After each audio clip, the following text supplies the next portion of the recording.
السلام عليكم ورحمة الله وبركاته. ما رمو هندي كيسن والسلام عليكم ورحمة الله وبركاته. سنجتة وبريان كيك قاريف كقالي هندي كيسن بقى جرتني تناقف رحمن ربي سمراه جراتو وبريان كيا واني نوتيسني في قبلني دفنيرو هندا وان اسن يخاهو برنوت الرافقتن يخاهو قرتي وان اسن الراهو بتنجيتين اسني في دير فاجة جودا اسني لين نغرغارا لايكي في شيري قلودان ilma Oromoo biraan naagaadha jechuudha. Namni waa'ee Oromoo dubbatu yeroo hunda hoo yakkamaadha.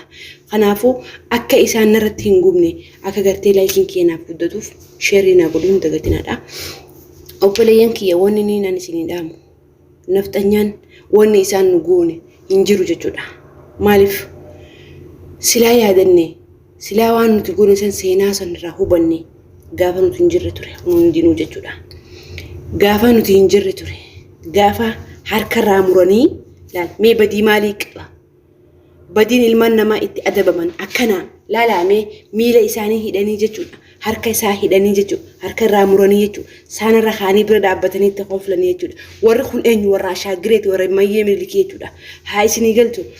akkasuma ammas warri gartee makiinan nama hidhee makiinan lafarra nama sharroo isaa tures isaanuma jechuudha warri gartee hayyota keenya meeqa dhabamsiise isaanuma jechuudha warri gartee haadhatanii harma mures isaanuma jechuudha warri gartee calii calanqootti ilma Oromoo bakka takkatti shoomoo godhes isaanuma jechuudha ummata Oromoo homaa hin beene kan muuxannoo takka hin qabne jechuudha maaliif Oromoo ta'uu qofaaf jechuudha kanaafuu obboleeyyan kiyya wanni isin gootan yookaan wanni isin nuun gargaartan yookaan wanni isin nuun maddiin dhaabbattan gargaarsa isinirraa barbaadnu miti Oromoo wanni nuti isinirraa barbaadnu isin tokko ta'uu qofa jechuudha. Amantii wal qooduu miti amantii wal qooduun keessan nu miidhaa jira.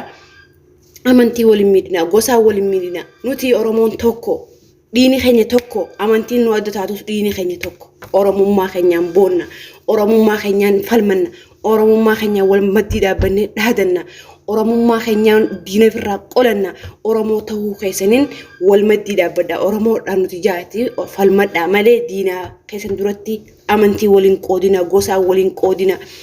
Oromummaa keessa yoomillee taatan bikka feete jiraattus Oromummaa kee qofaan booni Oromummaan kee faaya Oromummaan kee si boonsaa jechuudha maaliif namni biyya takka silaa qabaachuu baanne huu nama shaaraa haru turre nuti garuu alhamdulillah biyya namaa keessa jiraanne yookaan hoo biyya teenya keessatti illee abbaa dhabnu yookaan hoo biyya teenya keessatti illee sarbamnu biyya qabna biyya nuti gartee dhumuuf jirru qabna biyya qabaachuu keenyattuu ni boonna biyyi teenya yoo isa Oromiyaadha irra falmachuu qabna jajjabaadha uummata kiyya qaqqaalii gaggaarii wal maddii dhaabbadhaa tokkoomaa fi tokkummaa keessaniin boonaan isin